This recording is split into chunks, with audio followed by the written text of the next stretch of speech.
Navies have always relied on scouts, from sailors climbing masts to aircraft patrolling oceans. In the 21st century, scouting the seas has a new face, unmanned and high above the clouds. Meet the MQ-4C Triton, the US Navy's premier long-endurance, high-altitude drone. Designed to complement the P-8 Poseidon, Triton provides a persistent eye in the sky over vast ocean regions. With advanced radar, electro-optical sensors, and maritime surveillance capabilities, Triton can monitor ships, track submarines, and secure trade routes across the globe.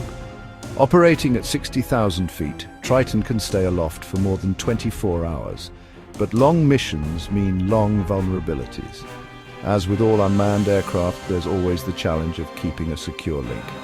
In contested environments, adversaries know the value of disrupting ISR networks.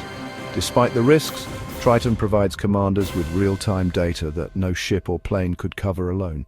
Its wide area coverage, combined with the focused power of the P-8 Poseidon, creates an unstoppable duo, safeguarding the world's oceans from piracy, submarines, and hostile fleets. In a world where control of the seas shapes global power, the MQ-4C Triton is proving that dominance doesn't always need a pilot in the cockpit. Sometimes the future of naval ISR comes with wings and autonomy. Keep looking up.